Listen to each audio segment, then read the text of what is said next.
So on 100 and 102, between those pages, the classical narrative in European art cinema. So, these are, again, kind of terms that we're very, very familiar with: classical Hollywood narration and European art cinema, especially the way that Bordwell talks about it.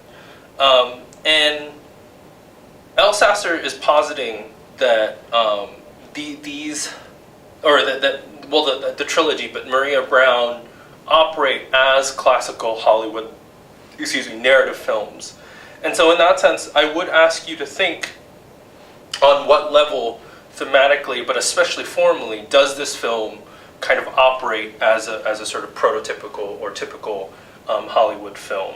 On 101, there's a really important point, and I've talked about this before, which is why I'm always happy to see a kind of citation that actually sort of where someone much smarter than me actually kind of says what I kind of bring up in passing. This is on 101, the first full paragraph, about 5 lines down. Like all classical films, its narrative can accommodate a variety of interpretations and responses. So part of the point of classical films, classical narrative films, is that they're very kind of loosely structured, right? They're not nearly as tight as we want them, or we think they are, and that's on purpose, because it has to be sort of loose in order to allow for a variety of interpretations and responses.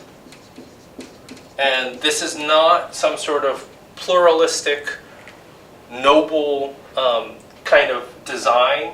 Rather, it's to get as many people in theaters and have them all come away happy. So liberals, conservatives, old people, children can all go see the Avengers, all have very different reactions, but none of them will come out feeling like that their response is invalid. So it's kind of, the classical film sort of enables us to kind of continue believing in our sort of individual specificity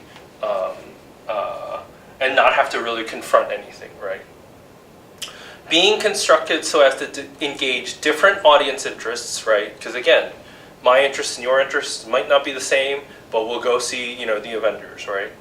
And to allow German. Oh, also, this I got this. This is a print book.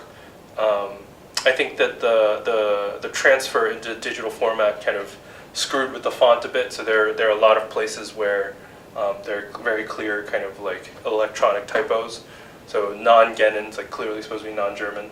Male and female, mainstream and highbrow spectators to find a pleasurable, emotional, and intellectual point of entry. I think what Elsasser would say, right, and I would probably agree with him, is that and if we bring in Joyce Rubin back into dialogue, with Fassbender and the Marriage of Maria Brown, sure, there is absolutely, we can't kind of deny the fact that, he wants it to be commercially successful, he wants to make his bank too, but there's also that kind of intellectual interest in trying to get the general public and the middle-brow audience into theaters, not just to make them happy, but actually to kind of intellectually stimulate and challenge them, right? So in the rest of that section, especially on 102, and 103 especially, when he talks about the operation of metaphor, right?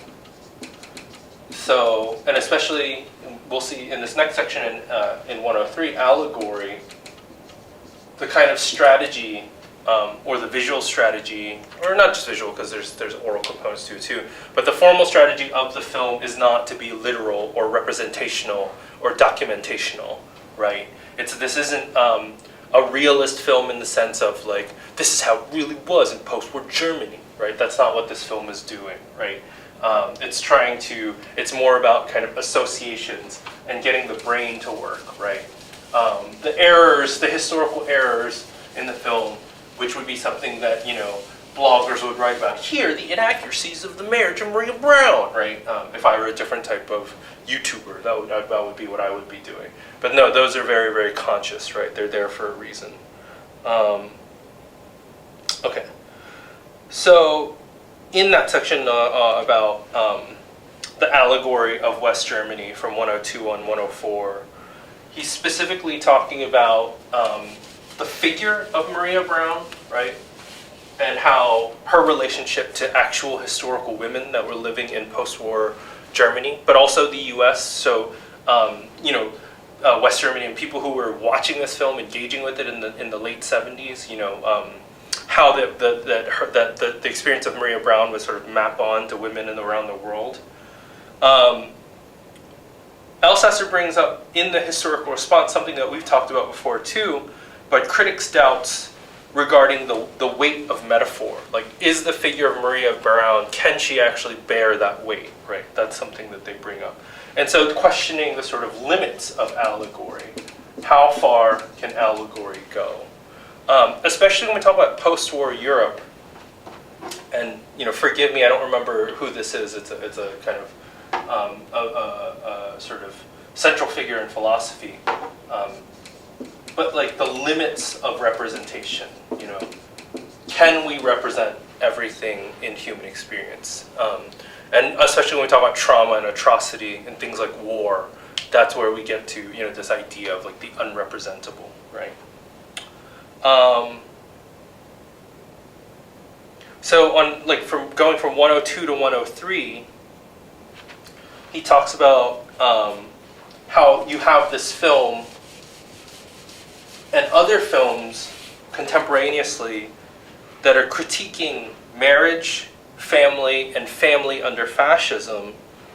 But between 102 and 103, and I think this again kind of brings us back to Rossellini, but this idea of the critique of the critique.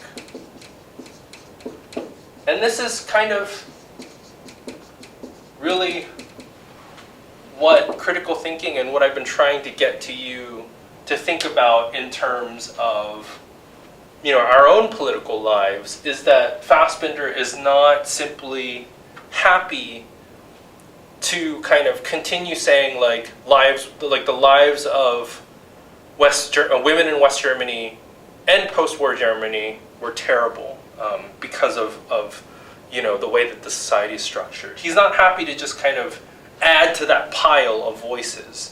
He's also doubling back and saying, but what are we missing? What aren't we talking about? What can be added? Again, we misunderstand criticism. Criticism is not this. Criticism and critique is a critical engagement that's coming from good faith. And so similarly, again, election year, similarly, don't just kind of take a side, whichever side, I don't really care, and don't just indulge in, well, the American right is doing this, the American left is doing this. Be suspicious and critical of the critique, right? What does that mean that I get off scot-free because the other is doing such a piss-poor job, or vice versa, right? That's not what the critically thinking individual will do. And then finally on 103, well, for this section, where is it? On the last few lines into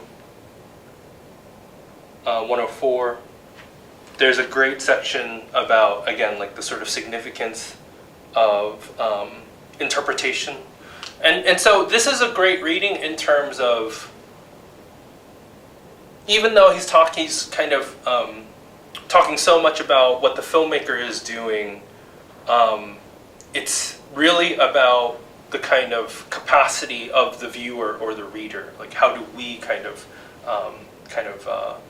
talk about all of this and do all of this? Okay, so 104 to 105, historical reference or media reality.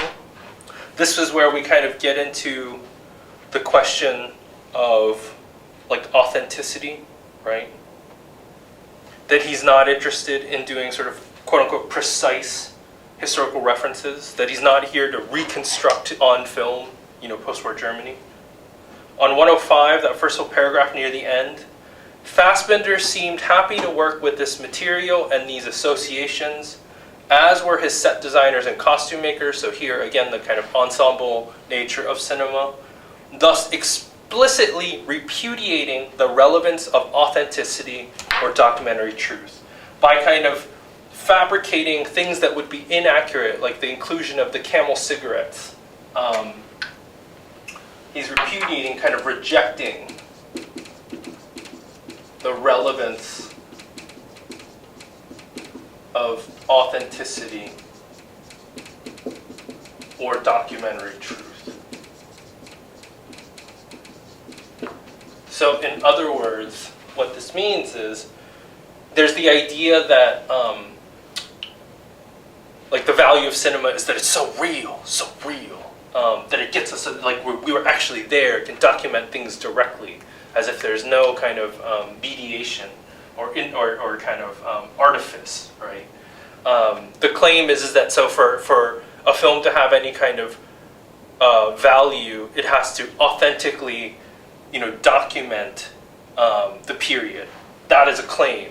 He is critiquing that claim and saying, like, no, in order for a film to have value in terms of us understanding our own history, these are absolutely not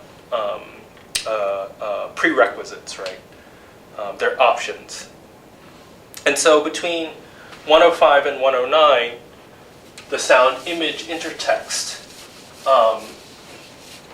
let's see if I can find, on 106, where is it? Yeah, the very last partial paragraph, the first line, sound then only adds to the enigma of how Fassbinder's films about Germany are to be read. So the films are difficult on purpose.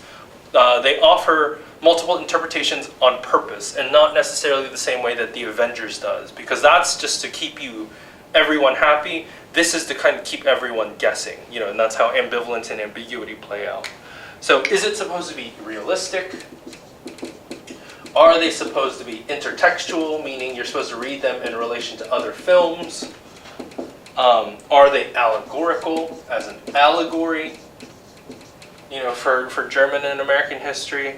Or as parody? Is it kind of ridiculing? Or is it pastiche? Is it just sort of kind of a collage and, just sort of like kind of lumping things together? Okay, so we're going to move on, kind of head into the home stretch.